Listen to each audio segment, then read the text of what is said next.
Help you folks? Name's Randolph. I'm the manager. We're looking for Rose. Works as a waitress down at the diner? Rose, sure. Nice.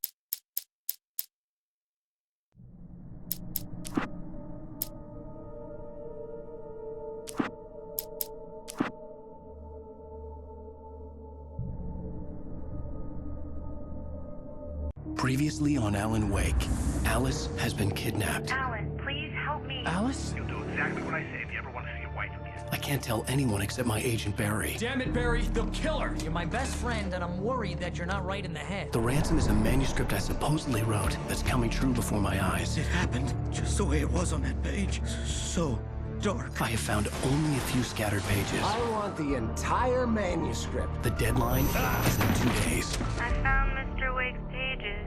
Good girl. How the hell did she get her hands on the manuscript anyway? I don't know. She's resourceful. I told you were too hard on her. Listen, I found out all sorts of interesting stuff while I was digging around. Yeah. Mr. Wake, it's Sheriff Breaker. We have an FBI agent here, Agent Nightingale. FBI? He's anxious to see you. You'd better come to the station. Okay, I'll be right over, Sheriff. Let's make this quick, huh? Help you folks? Name's Randolph. I'm the manager. We're looking for Rose. Works as a waitress down at the diner? Rose, sure. Nice girl. Who wants to know? I'm Alan Wake. The writer, huh? I heard on the radio you were visiting. Well, I'll show you her trailer. That Rose, she's a nice girl. Always pays her rent on time. As I was saying, Al, I found all sorts of weird stuff from the local newspaper's archives. This place is crazy. Disappearances, mysterious deaths, urban legends come true, and get this, most of this stuff takes place around Cauldron Lake. Well, you ain't wrong, mister. The Indians thought the lake was a doorway to the underworld. I'm the God-fearing type myself. I don't hold with that sort of thing. Yeah, okay. Anyway, there was an island there owned by a guy called Thomas Zane. Now, some of the articles I found about him make him out to be a famous writer, but I ran a bunch of searches, couldn't find a single thing he wrote. Zane was heavily into diving, so much so that the place came to be called Diver's Isle. But the volcano under the lake erupted in 1970, and Zane went down with the island.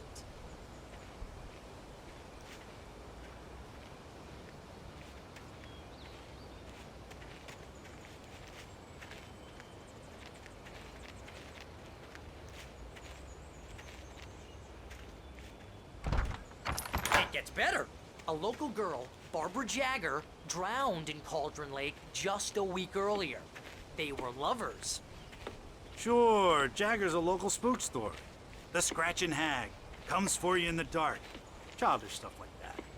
Anyway, Al, I'm just getting to the best part. All of the articles about this stuff were written by Cynthia Weaver. I asked around, and she's that crazy bag lady you met. What, the lamp lady? She can be a little loopy, but she's not homeless or anything. Yeah, anyway, she knew both Jagger and Zane before they both died, and she had some kind of a breakdown.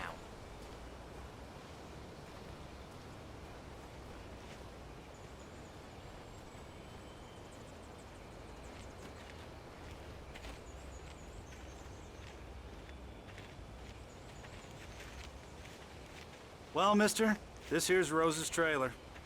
You mind me asking what you want with her? We're just here to talk to her, pal.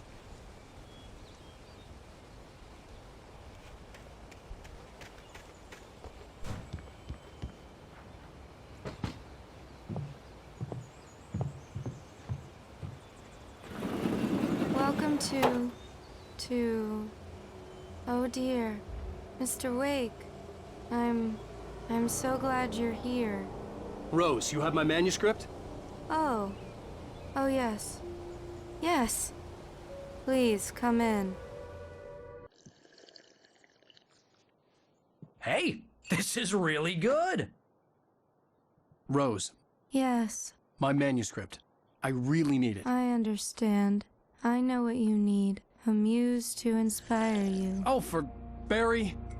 She doesn't have anything. Yeah, hey, Al. How? What's... Oh... Barry! What? What?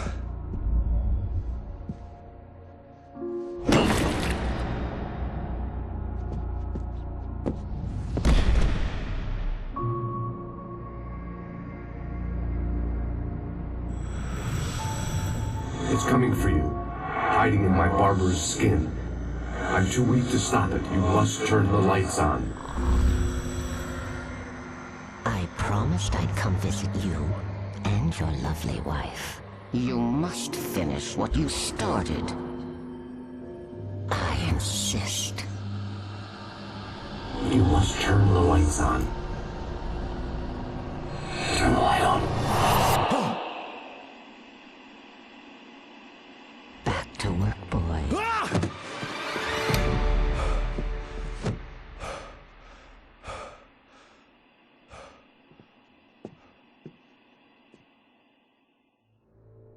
I felt nauseous, hungover.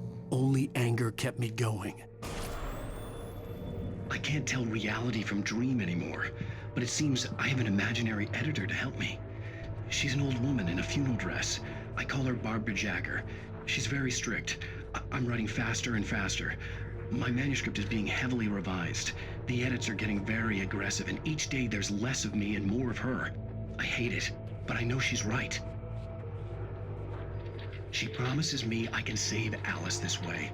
She knows more of this than I do. About the complex incantation I'm attempting. About this place. She's worked with another writer under similar circumstances, Thomas Zane. The genre of the story seems to be shifting. It's turning into a horror story. I'm getting close. I can feel it.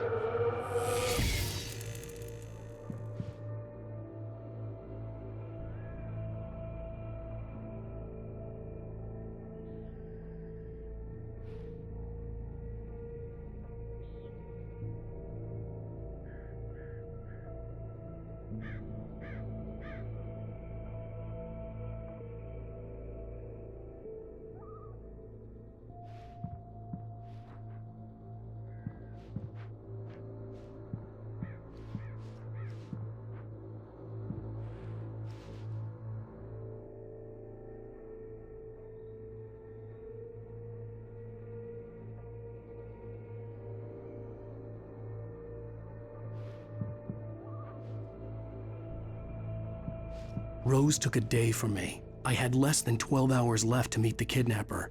All I could do was get Barry into the car, work something out once I got on the road. Welcome to the Oh Dear Diner. What can I get you today? Coffee? I couldn't work up much hate for Rose. Something had used her to get to me and left its mark. First refill is free. Milk and sugar on the counter there. Would you like to hear today's specials? Thank you. A nice day. Come back soon. My gun and flashlight were gone. I'd have to find a way to get Barry into the car as quickly as possible. There was no time to waste.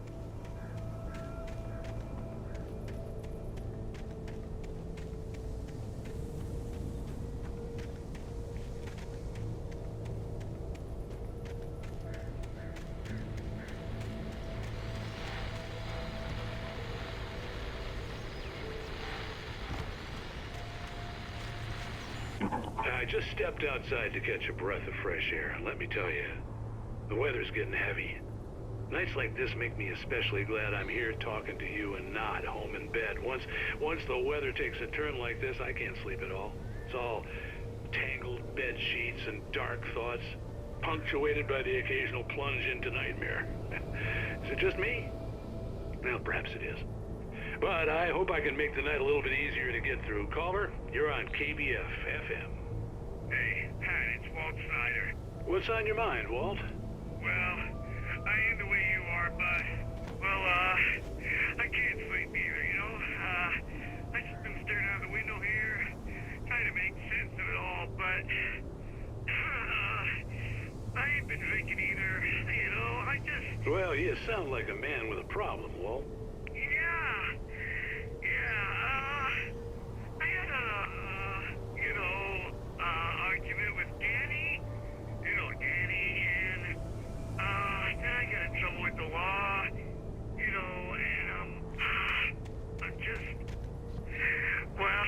something like that, Walt?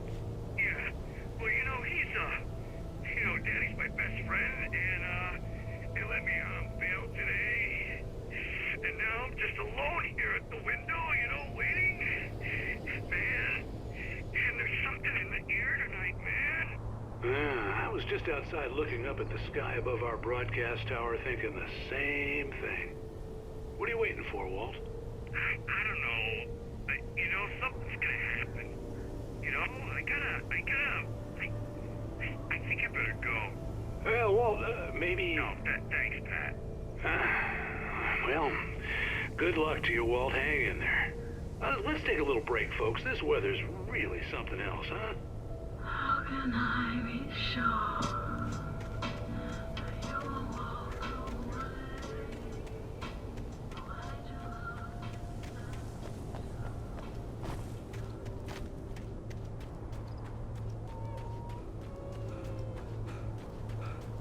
Oh, you're gonna get it now. God knows what you've done to that poor girl. This is Agent Nightingale, FBI! Get him up, Hemingway! You're under arrest! You move a muscle, I'll unload right in your goddamn face! Stay right where you are, Spillane!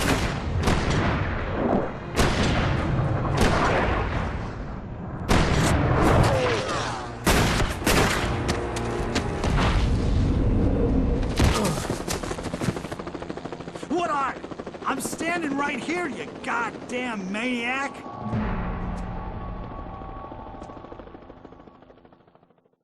I hated to leave Barry behind, but there was no way I'd miss my appointment with the kidnapper. Give it up, Mr. Wake. Come on. Don't let him get away. Move it! I'll hold your child. Let him get away.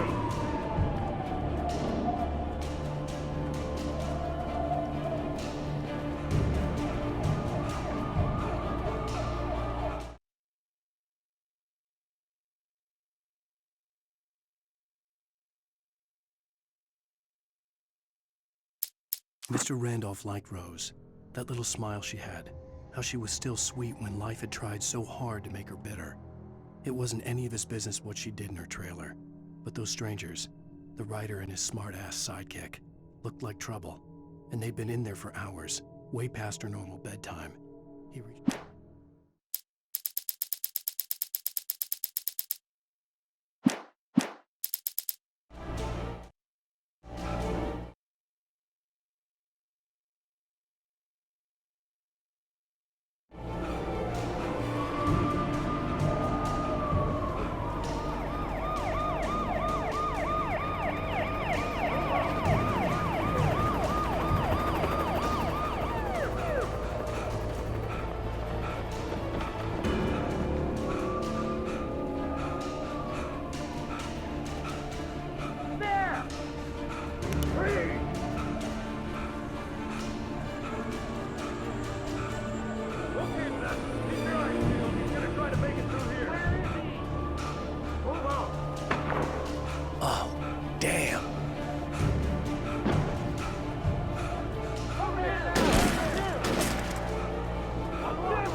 For decades, the darkness that wore Barbara Jagger's skin slept fitfully in the dark place that was its home and prison. It was hungry and in pain. It dreamed of its nights of glory when the poet's writing had called it from the depths and given it a brief, terrible taste of power and freedom. The rock stars had stirred it from the deep sleep the poet had sunk it back to in the end. When it sensed the writer on the ferry, it opened its eyes.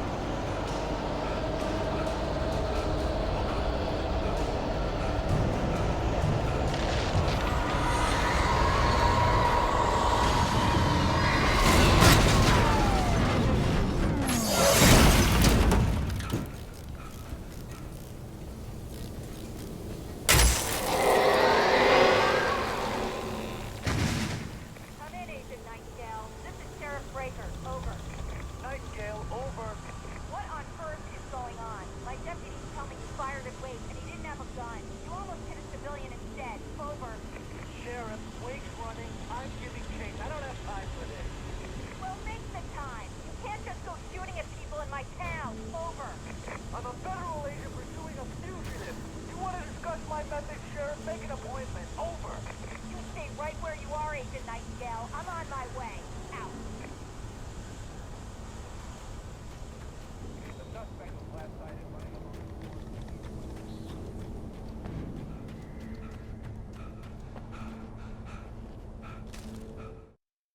Rose didn't know how the strange old lady got in her trailer, and she looked wrong somehow.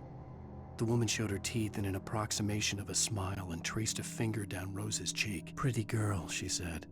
Rose felt as if she was falling asleep, but her knees didn't buckle. The crone spoke in a whisper, her words ice cold and dark in Rose's ear.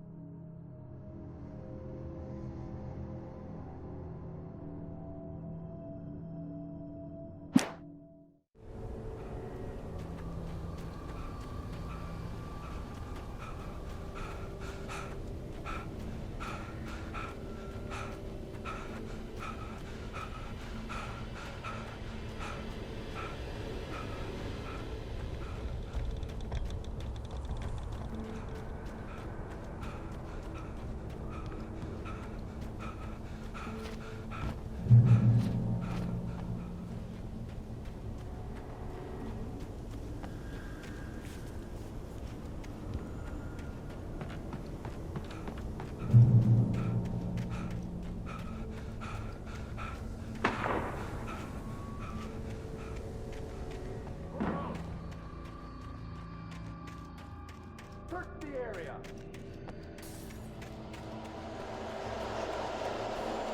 Stay sharp. This way. Over here.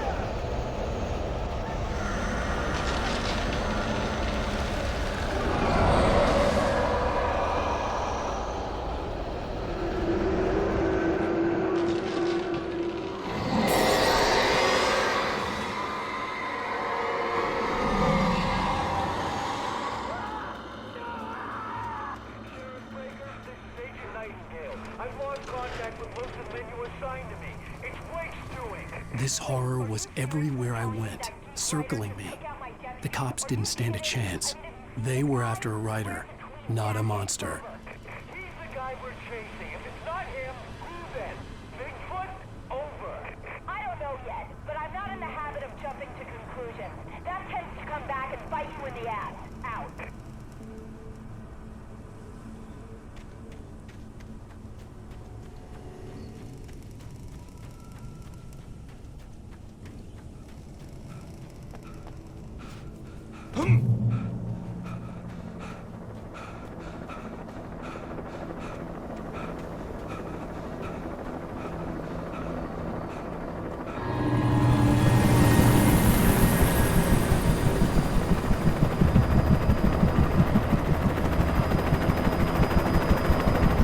You on the ground.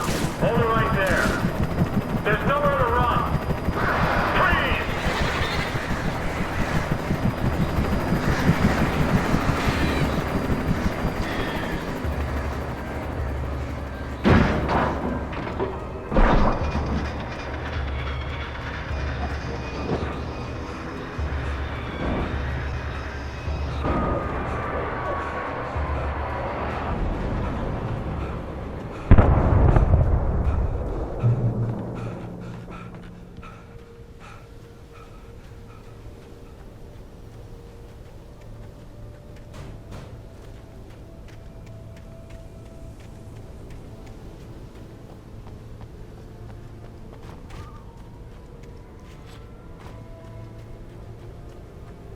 I imagined that the broadcast tower in the distance was part of the local radio station. Maine seemed like a decent guy. Perhaps he could give me directions to the coal mine.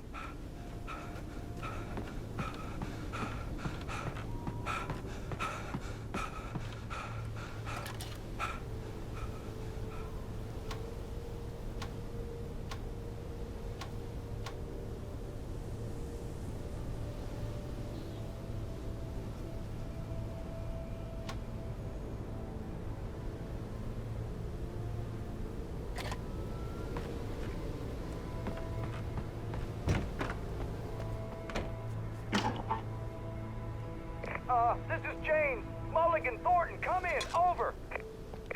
Thornton here. James, we got both Wheeler and Rose in custody. They didn't put up a fight or anything. Why, they were... Hey, Mulligan, what are you doing? Come on! Sit down and give me that. Jane, Mulligan here. Over. Go ahead, Mulligan. Over. We got Wheeler and Rose here. Wheeler's drunk or hopped up on something. Speaking of which, that Fed had a pretty distinctive whiff of Otis Scotch about him, if you know what I mean. Over. I don't have anything on that, Deputy Mulligan. Over. Well, whatever. Anyway, Rose is just being plain weird here. You better get Doc in to take a look at both. Over. Gotcha. You better get them here quickly. The, Fed's gonna want to interview Wheeler. Over. Oh, yeah, I'll bet he does. Looks like they have a lot in common. Mulligan out.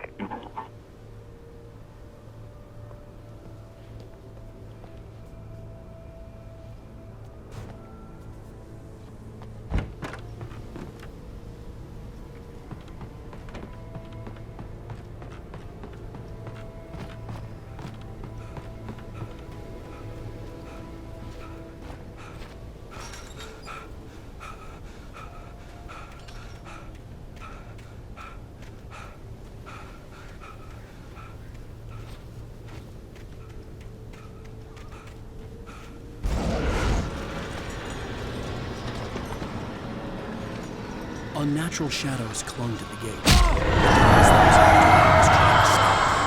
I wouldn't get through without a light.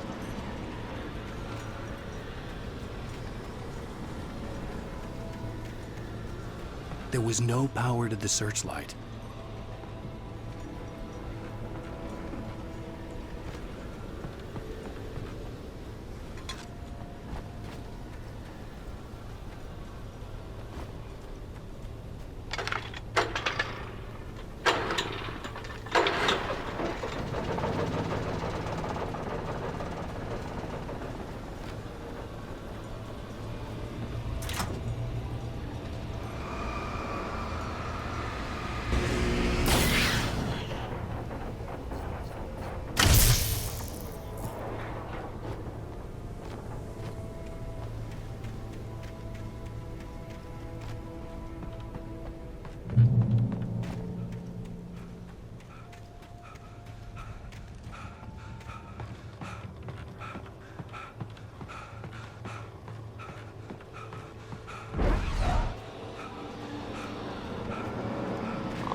It took me a moment to recognize the flashbang grenades.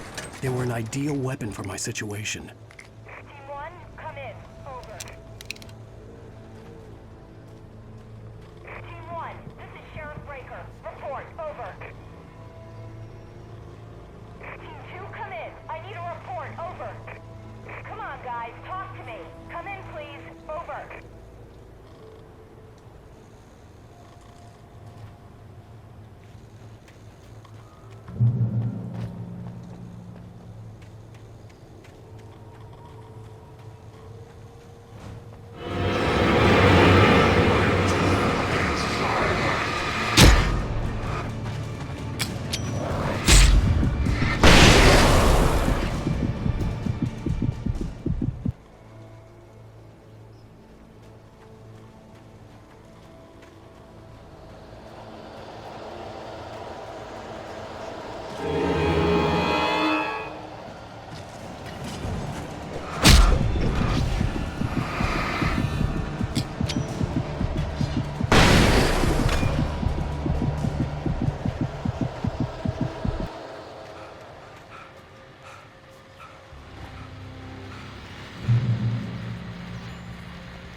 And here's another call. You're on KBF-FM with Pat Maine. It's no somebody, Pat. What's on your mind, Milt? Well, I live near the trailer park, Pat, and there's a big ruckus going on over there.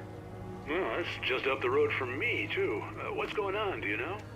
I don't know, but there's a bunch of police cars there, lots of sirens, a helicopter buzzing around, and I think I heard some gunshots. Gunshots? Yes, sir, like from a pistol. So can you find out what's going on? Because it's just next door and they're popping off guns there. They're still shooting? No, it was maybe 10-15 minutes ago. It sounds serious, Pat. I'm telling you, it don't sound like no party. Well, I'm certainly going to give the station a call, Milt. Okay. You'll hear it here as soon as I hear from them. Okay, thanks.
I hope Maine could lend me a car to get to the coal mine. Oh, why, hello, Lorna. What do you have for us? Well, I just don't see why the cops bother with the trailer park. What do you mean?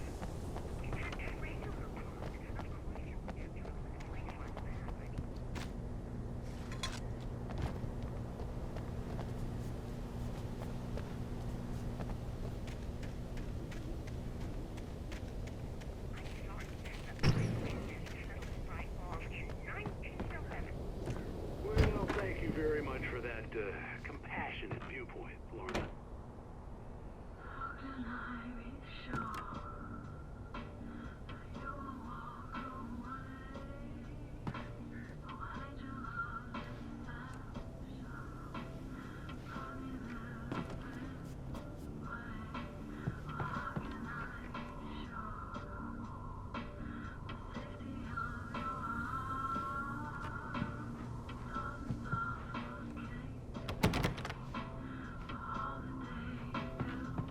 Oh, here's a little surprise.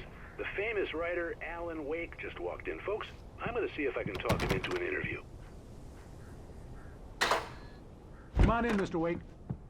Oh, I'm so glad you could find the time to do this, Mr. Wake. Nowhere to run now, Dan Brown. You back away from me. Don't hurt it. Whoa. Everyone calm down. Put the gun down. We're all friends here, right? Cool your jets, Nightingale. We got him. Judas Priest! What the hell's the matter with you? There's a civilian in there.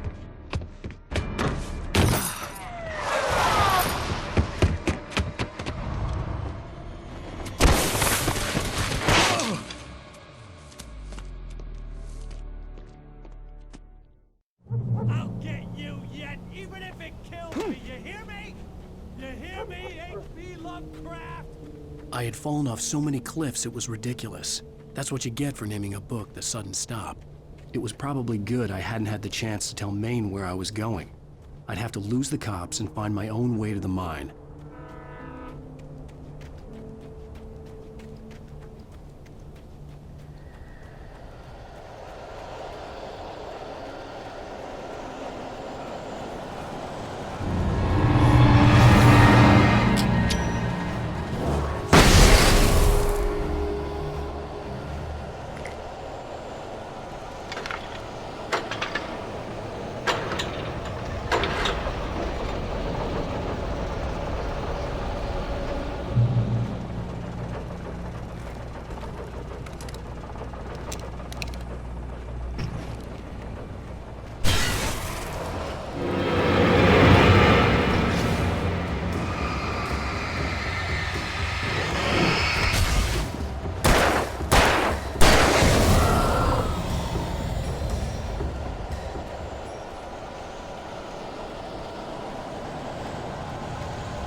There was no sensible reason for the power company robots to be here. It was almost as if they'd been left for someone like me to use.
Sarah trusted her gut, and her gut said Agent Nightingale was an asshole.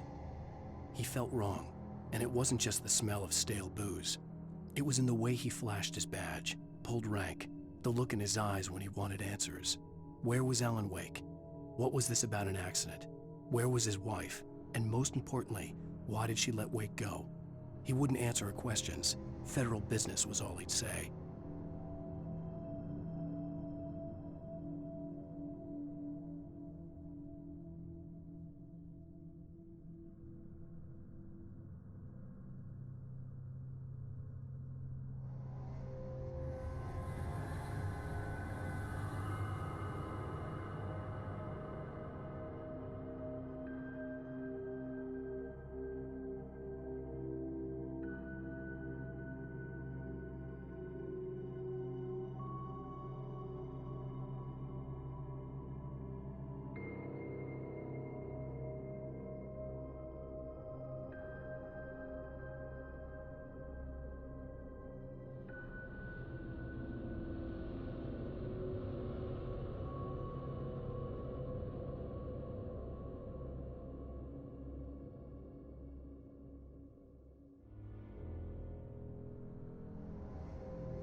Hello? The most stubborn man I've ever met. Alice? Alice? Alan. Alan.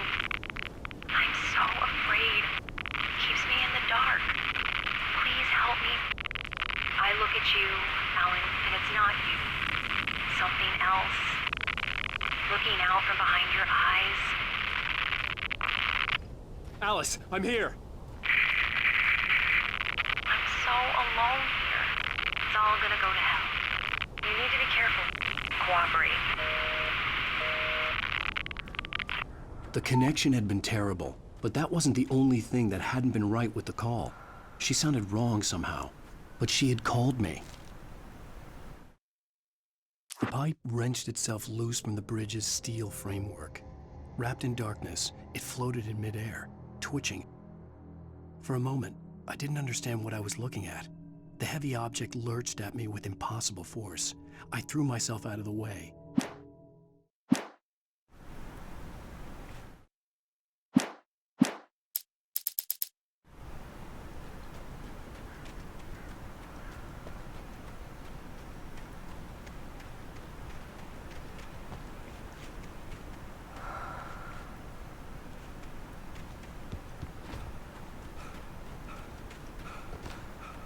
I could see a railway bridge up ahead, and a warehouse of some sort on the opposite shore.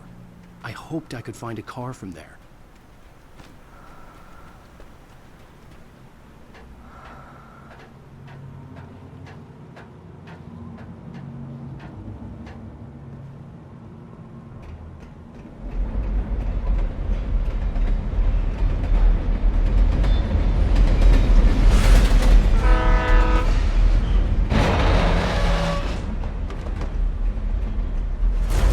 That was pursuing me was growing stronger, and it was taking over everything in its path.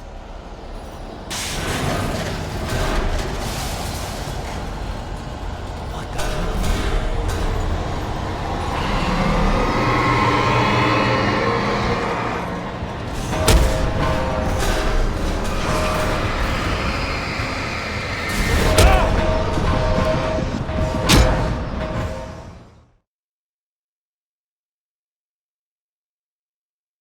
Some sort on the opposite shore. I hoped I could find a car from there.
darkness that was pursuing me was growing stronger, and it was taking over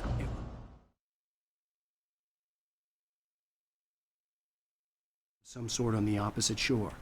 I hoped I could find a car from there.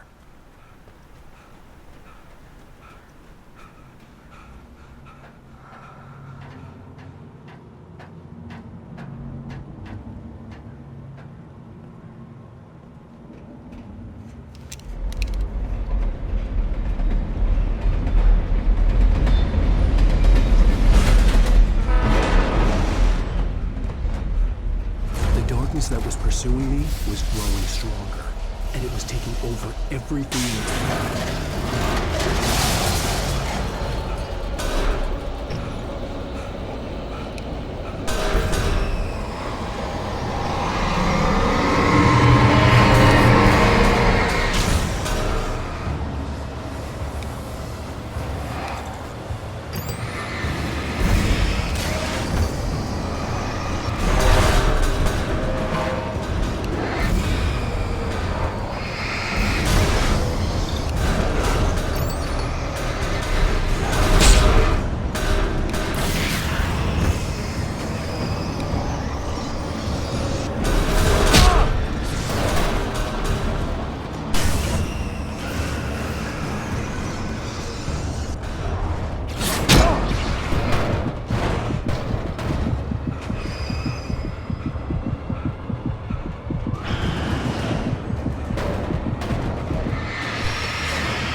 I slammed the door shut right in his smug face. He pleaded for me to open the door. True to form, the asshole actually thought I would obey.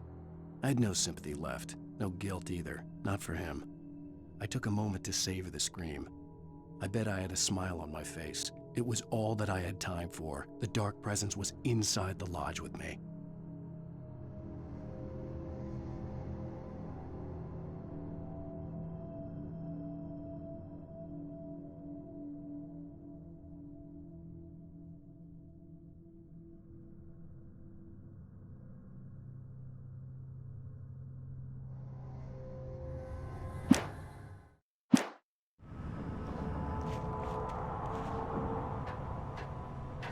As a teenager, just starting to get interested in writing, Stephen King had been a source of inspiration to me.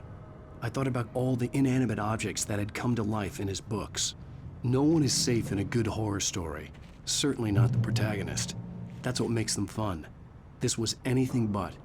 The darkness could possess anything, and it was getting closer.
facts of our existence for granted, unaware that they are merely a thin veneer of desperate self-delusion covering a vast cosmos of madness and horror.